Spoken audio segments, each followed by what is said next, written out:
weak land governance, fraud and corruption are the fertile ground for land grabbing, land revocation, or land grabbing in Enugu. The recent trip by the current Enugu state governor to China, where he launched his pet project, the new Enugu city development in Gwazu on the 8th of September 2024, is something worth celebrating and rejoicing with the people of Enugu state and the government for.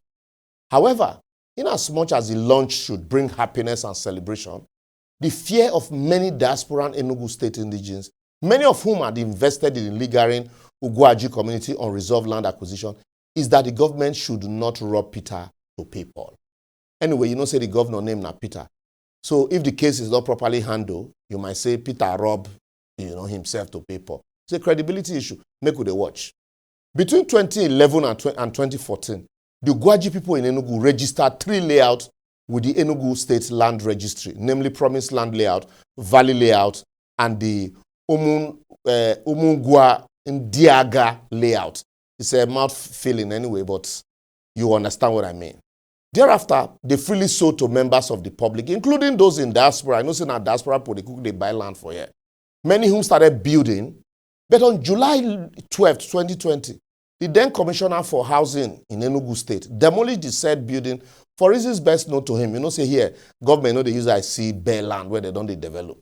Thereafter, the state government constituted the Ugwaji Land Dispute Panel, which curiously, instead of resolving this dispute, took control of the said land under the guise of government acquisition after the panel had earlier invited genuine landowners to make payment of 3.7 million into a certain Fidelity Bank account. At least they said it's 7.3 million represented 50% of the cost of infrastructure in the layout, while the remaining 50% will be borne by the government. I don't know which infrastructure government provides. After that, the then Commissioner for Housing in the state rechristened the place New Enugu City Layout and began to sell plots of land to a new set of buyers, claiming that certain individuals from the same Ugwaji community had requested them to come acquire the land. So some individual just call you, say, come and acquire our land that they have, sold to people. Well, his colleagues in the Ministry of Land and Urban Development issued a disclaimer, though, invalidating the existence of the said New Enugu City Layout.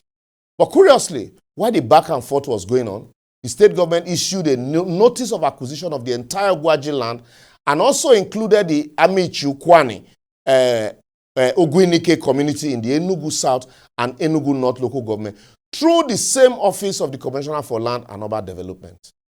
On February 9, 2021, the same Commissioner for Land and Urban Development issued another public notice titled Cancellation and Revocation of Layout within Government Acquired Area at Ugwi and Amichi, listing 1, Valley Layout, Isiagu Village Ugwaji, and the Indiaga Layout, and 3rd was the Promised Land Layout in Ugwaji.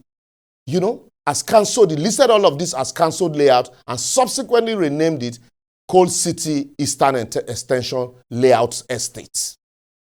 On Monday, August 2nd, 2021, after a long wait by the people, the said Enugu State made a publication on page 17 to 23 of Daily Sun newspapers where they listed genuine purchasers of land from the genuine land-owning villages of Ugwaji community as authenticated, according to them, by the respective executive communities of the village and other affected persons.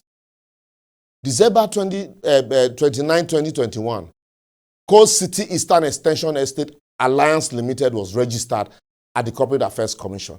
And shortly after this registration, the Enugu State government allotted the same land to the new company, and guess who were the directors of this new company? Your guess is as good as mine. The panel members, the panel I referred to earlier before. And some officials of the government and their proxies became the directors of these new companies, owning the same land.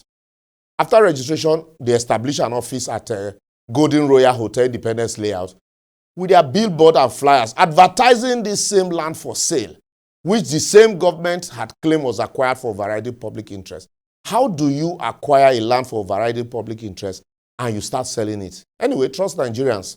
The moment people discover the scam and the deceptive action of the panel member, People cried foul, and there were various publications in the media everywhere, including the Human Rights Writers Association, and the government backed down immediately until the administration of Peter came in May 2023. And thereafter, from nowhere, the new Enugu resurfaced. And people who have seen, the desire of the new governor to build a new mega city for Enugu and tackle housing deficit in the state have surreptitiously now included the Ugwaji 278 hectares, which the so-called panel had renamed Coast City Alliance Estate, into this new initiative. Your Excellency, your project, which you have conceived as a mega project covering almost 10,000 hectares of land and spanning 4 local government areas of Enugu State, should not be polluted. Don't allow it to be polluted with a land which is still in dispute, with legally contentious disputes and ongoing legal battle. I don't think you will want to bother yourself with that.